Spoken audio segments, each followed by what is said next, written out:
मैं अध्यक्ष महोदय इस बिल की कुछ जानकारियां सदन के पटल पर आपकी अनुमति से रखना चाहता हूं। अध्यक्ष महोदय, ये कॉन्स्टिट्यूशन अमेंडमेंट बिल है और महत्वपूर्ण बिल है। महिला सशक्तिकरण की दिशा में एक बढ़ता हुआ कदम है। दुनिया को भी दिशा दिखाने वाला ये बिल है। अमृतकाल की बेला में भारत को विकसित भारत बनाने की दिशा में एक महत्वपूर्ण कदम बढ़ाने वाला भी ये बिल है। माननीय अध्यक्ष महोदय, जैसे मैंने कल जिक्र किया था कि बाबा साहब भीमराव अंबेडकर जी ने 25 नवंबर 1949 को जब संविधान बन गया था और उनका अंतिम भाषण था तो उन्होंने एक चेतावनी दी थी कि 26 जनवरी 1950 को राजनीतिक समानता तो प्राप्त हो जाएगी, लेकिन सामाजिक और आर्थिक क्षेत्र में जो असमानता रहेगी उसे आने वाली सरकारों को दूर करना होगा।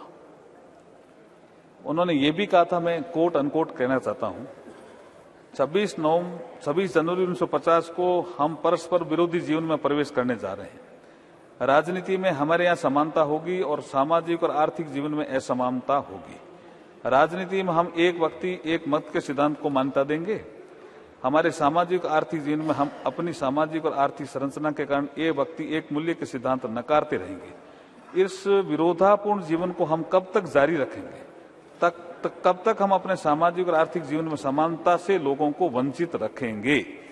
अब इसके बाद जो सरकारें आई है, बाबा साहब के इस चेतावनी को भी ध्यान में ज्यादा नहीं रखा। ऐसा नहीं है कि उन्होंने योजना नहीं बनाई सामाजिक आर्थिक समानता लाने की, लेकिन जैसे ही 2014 में नरेंद्र मोदी जी आते हैं प्रधानमंत्री के रूप में देश में, उसके बाद से सामाजिक आर्थिक असमानता को दूर करने के लिए बहुत सी योजनाएं बनाते हैं, जिसका कल मैंने कईयों का जिक्र किया। बहुत सी योजनाएं जिसमें महिला सशक्तिकरण की योजनाएं भी सम्मिलित है। अब टॉयलेट बनते हैं, महिला की गरिमा भी बढ़ती है, जो संविधान की प्रस्तावना में कहा हुआ। महिलाओं को समानता भी मिलती है, एक घर में लाइट एक घर में लाइट नहीं है, एक घर में टॉयलेट एक घर में टॉयलेट नहीं है। तो ये समानता लाने का अधिकार महिलाओं को सबसे ज्यादा 2014 के बाद इसने स्केल भी बढ़ाया, योजनाओं में बजट भी बढ़ाया और स्पीड भी बढ़ी। इसलिए मैं ये कहना चाहता हूं कि भारत के संविधान की प्रस्तावना में सामाजिक और आर्थिक न्याय का भी उल्लेख है और प्रतिष्ठा और अवसर की समानता का भी उल्लेख है। आज के इस बिल से महिलाओं की प्रतिष्ठा तो बढ़ेगी, अवसर की समानता भी बढ़ेगी, महिलाओं को रिप्रेजेंटेशन मिलेगा। इसके महत्वपूर्ण 4 ऐसे क्लोज हैं जिनका मैं जिक्र करना चाहूंगा कि हम जो इस बिल के माध्यम से अमेंडमेंट कर रहे हैं, इसमें 4 महत्वपूर्ण क्लोज हैं। बाकी जो चर्चा होगी उसके बाद जो विषय आएंगे उसका बाद में उत्तर देने का अवसर मिलेगा, आप देंगे तो मैं दूंगा। पहला जो क्लॉज है वो संविधान का आर्टिकल 239, उसमें हम एक 239AA जोड़ रहे हैं, जिससे नेशनल कैपिटल दिल्ली की असेंबली में महिलाओं के लिए 33% सीट का रिजर्वेशन सुनिश्चित होगा। ये it is a first amendment clause है इस बिल में, क्लॉज 2। फिर हम दूसरा क्लॉज 3 जोड़ रहे हैं, जिसमें 330 आर्टिकल जो संविधान का है उसमें 33A एक हम सेक्शन जोड़ रहे हैं, आर्टिकल जोड़ रहे हैं, जिसके अनुसार महिलाओं के लिए लोकसभा में 33% आरक्षण होगा। लोकसभा में ये बहुत बड़ा कदम है अध्यक्ष जी, बहुत बड़ा कदम है। और तीसरा संशोधन बिल के क्लॉज 4 के अनुसार संविधान के आर्टिकल 332 के बाद एक नया आर्टिकल 33A जोड़ा जा रहा है, जिसके अनुसार महिलाओं के लिए स्टेट लेजिस्लेटिव असेंबली में 33% सीटों का प्रावधान हम करने जा रहे हैं। और जो चौथा एक क्लॉज है 5, उसके अनुसार संविधान का आर्टिकल 334 के बाद एक नया आर्टिकल 33A जोड़ा जा रहा है, जिसके अनुसार महिलाओं के लिए ये आरक्षण जो आज ये सदन चर्चा के लिए ले रहा है, ये आरक्षण 15 सालों के लिए प्रभावी रहेगा। 15 सालों के बाद अगर इसको बढ़ाना है तो ये संसद ही तय करेगी, ये संसद को अधिकार रहेगा। और ये जो सीटें हैं जितनी आज है, जैसे जैसे सीटें बढ़ती जाएगी 33% के अनुसार महिलाओं का आरक्षण भी बढ़ता जाएगा।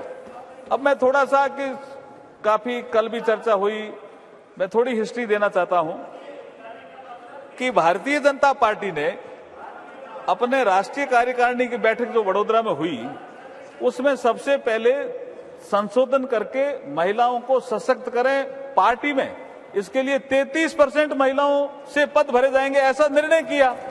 उसके बाद वातावरण बना, दूसरी पार्टियों में भी प्रेशर आया। अब किया कि नहीं किया मुझे पता नहीं है, लेकिन उसके बाद से भाजपा लगातार लोकसभा और राज्यसभा में 33% सीटें आरक्षित करने के लिए निरंतर प्रयास करती रही। और जब अटल जी की सरकार आई तो बिल लेकर के भी आई। कई बार सर्वसम्मति की बैठकें बुलाई सभी दलों की, कई बार प्रयास अटल जी ने किए।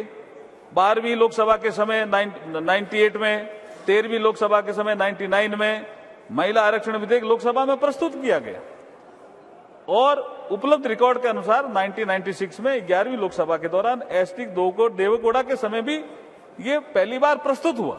उसके बाद ये कमेटी में चला गया और कमेटी ने रिपोर्ट दी। रिपोर्ट देने के बाद लोकसभा भंग हो गई तो वो बिल भी समाप्त हो गया।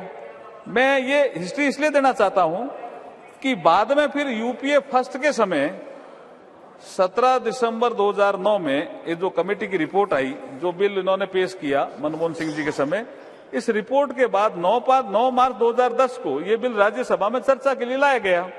2 दिन चर्चा हुई। चर्चा का दौरान विरोध भी काफी हुआ, कुछ सांसदों ने बिल की कॉपियां भी फाड़ी, लेकिन अंततः राज्यसभा से ये बिल पास हुआ। इसमें भाजपा का सपोर्ट था, भारतीय जनता पार्टी ने खुले मन से सपोर्ट किया था इस बिल का।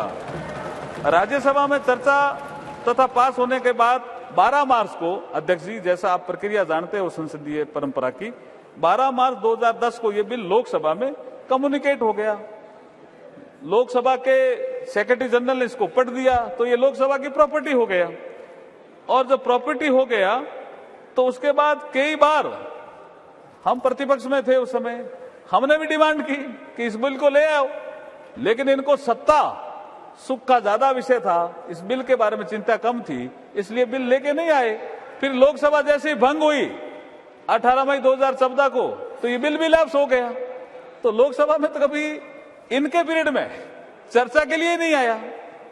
फिर मैं ये कहना चाहता हूं कि ये कल जो अननेसेसरी ये विवाद कर रहे थे, संविधान में साफ लिखा हुआ है, आर्टिकल 107 के सब आर्टिकल 5 में प्रावधान है, यदि कोई बिल लोकसभा में लंबित है तो वे लोकसभा के विघटन के साथ ही लैप्स हो जाएगा।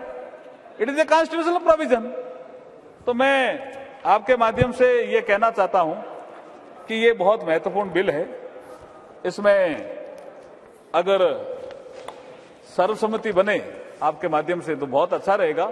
सदस्यों के जो सुझाव आएंगे उनको हम जरूर ध्यान में लाएंगे, क्योंकि एक कविता के माध्यम से अभी का भाषण में समाप्त करना चाहता हूं। नारी के बारे में हमारे शास्त्रों में लिखा है, तुम सृष्टि की आधारशिला, तुम सृष्टि की आधारशिला, तुमसे मानव को प्राण मिला, संगीत तुम्हारा कण कण में, तुमने जीवन में रंग भरा, तुम मां भी हो और बेटी भी, तुम बहन और अर्धांगनी, तुम प्रेम भी हो और शक्ति भी, तुमसे ही जीवन पूर्ण हुआ।